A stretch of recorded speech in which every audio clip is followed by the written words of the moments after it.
ঐ বিদ্যা ঐ কুকুৰা পুতেক কিয় ইমানকে চিঞৰ বাখৰ কৰি নিজকে গালি পাৰি থাকিবলৈ তোৰ হৈছে কি কিয় ৰহমত পিতাই হৈছে কিয় ঐ তাক কি সুধিছ হা মোক সোধ তই কি কৈছিলি তই নিজকে গালি পাৰিছ হা এই নৰোত্তম বৰবৰুৱাক গালি পৰাৰ তাকত কাৰো হোৱা নাই সেয়ে মই নিজকে গালি পাৰিম তেনেহ'লে মোক কুকুৰৰ পুতেক বুলি মাতিলি যে সকলোৱেতো তোকেই মোৰ দেউতা বুলি জানে সেইটোৱেইতো মোৰ দুখ হেৰ' হুতাকনীয়া নতুন টায়াৰ কিনিম বুলি নি ৰিচল টায়াৰ লগাই একো ডাঙৰ কথা হোৱা নাই দে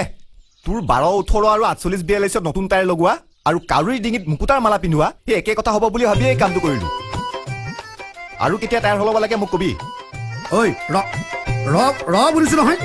ঐ মোৰ পইচা হজম কৰিব পাৰিম বুলি ভাবিছ হা মমবাতি জ্বলাইহে মই তোৰ বিয়া পাতিম বাপেকে গাড়ীৰ পেলাই দিয়া চিট কভাৰে তোৰ মই বিয়াৰ ৰভা সজাম যেনেকে হলেও মই মোৰ পইচা উচল কৰিয়ে এৰিম কৈ দিছো দেউতা টায়াৰ চুপ মোমাইটি কি হ'ল বিদ্যাদা ইমানকৈ চিঞৰিছা যে হ'ব আৰু কিটো আমাৰ এই বুঢ়াটোক তহঁতে অলপ বুজাবিচোন মোৰ জীৱনটো একেবাৰে জহন্নাম বনাই দিছে কিন্তু বিদ্যা ককাইদেউ দেখোন তইহে তেওঁৰ জীৱনটো হয়নে কবই আৰু মইনো কি কবলৈ আহিছো কথাই কথাই গালি বদনাম আনকি মোৰ বাবেও সমাজখনৰ মানুহকো সমাজ মানে তোমাৰ আকৌ বিয়াৰ কথা চলিছে নেকি হাঁহিছতো এনেকুৱা ডেঞ্জাৰ বুঢ়াৰ ঘৰত জন্ম লোৱা হলে মোৰ দুখ বুজিলেহেঁতেন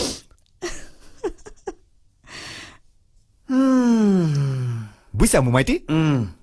গৰৈমাৰীৰ ভোগৰাম দাইতে খবৰটো দিছিল ছোৱালী বোলে ক্লাছ 6 পাছ মই বোলো ঠিক আছে তেওঁ 6 মই 7 এজনী ছোৱালী আৰু বাপেকৰ বোলে 20 বিঘা খেতিৰ মাটিও আছে মই বোলো সেইটো ঠিক আছে কাৰণ 20 বিঘা মাটি মই চোৱা চিতা কৰিব পাৰিম দেউতাক মই ক'লো মোৰ আপত্তি নাই আৰু ককাইদেউৱে কি ক'লে মোৰ আপত্তি আছে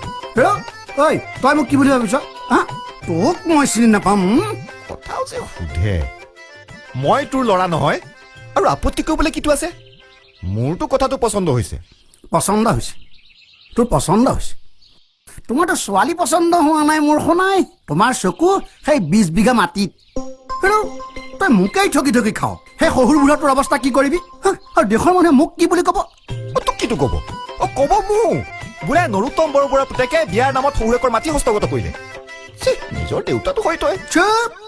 মই কাৰো দেউতাক নহয় মই হৈছো টাঙোন যেনে কুকুৰ তেনে টাঙোন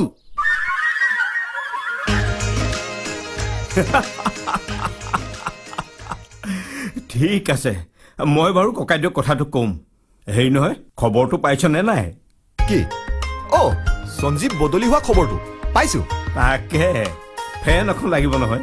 চাওঁগেচোন কুটুবৰ দোকানত পাওঁ নে নাই তই